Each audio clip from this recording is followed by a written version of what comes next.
Ahmedabad municipal corporation દ્વારા ખાલી સરકારી પ્લોટ્સનો ઉપયોગ કરીને શરૂ કરાયેલું સ્માર્ટ પાર્કિંગ મોડેલ નાગરિકો માટે આશીર્વાદરૂપ સાબિત થઈ રહ્યું છે. ખાસ કરીને પશ્ચિમ વિસ્તારના સરખેજ, જોધપુર, મકરબા અને પ્રહલાદનગર જેવા કોમર્શિયલ વિસ્તારોમાં પાર્કિંગની મોટી સમસ્યા હતી.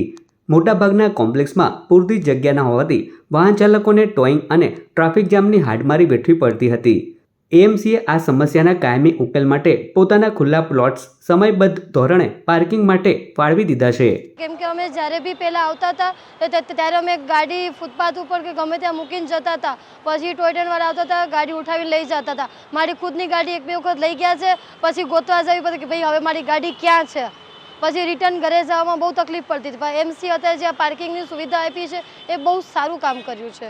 આ ખાલી પ્લોટ્સ નિર્ધારિત જંત્રી દરના આધારે વિવિધ સંસ્થાઓને ભાડે આપવામાં આવ્યા છે.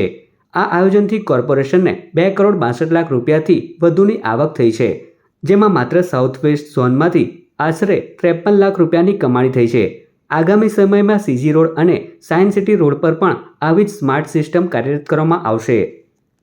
મ્યુનિસિપલ કોર્પોરેશન દ્વારા જે નક્કી થયેલા ભાવો છે એ ભાવો ઉપર પાર્કિંગની સુવિધા પૂરી પાડે છે. આ વસ્તુ થઈ એક વસ્તુ. અમદાવાદ મ્યુનિસિપલ કોર્પોરેશને હાલમાં એક નવતર પ્રયોગ પણ હાથમાં લીધો છે, જે અન્વયે ચાલુ વર્ષમાં અલગ અલગ ઝોનમાં કુલ 98 પ્લોટ છે. આ 98 પ્લોટ ઉપર જો 6 મહિનાનું ભાડું હોય તો એમાં 1.5% જંત્રીના દરે અને 6 મહિનાથી વધારે જો સમયગાળો હોય 1 વર્ષ સુધીનો તો એમાં 1% જંત્રીના દરે ભાડું વસૂલી લઈ અને પ્લોટ આપે. સુદૃઢ આયોજનના કારણે શહેરમાં ટ્રાફિક મેનેજમેન્ટ અને ઇમરજન્સી સેવામાં મોટો સુધારો જોવા મળ્યો છે.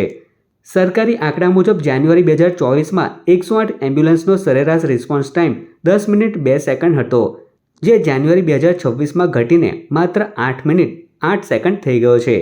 આમ ખાલી પ્લોટ્સનો આ સ્માર્ટ ઉપયોગ શહેરની ટ્રાફિક વ્યવસ્થા સુધારવામાં અત્યંત મદદરૂપ બન્યો છે.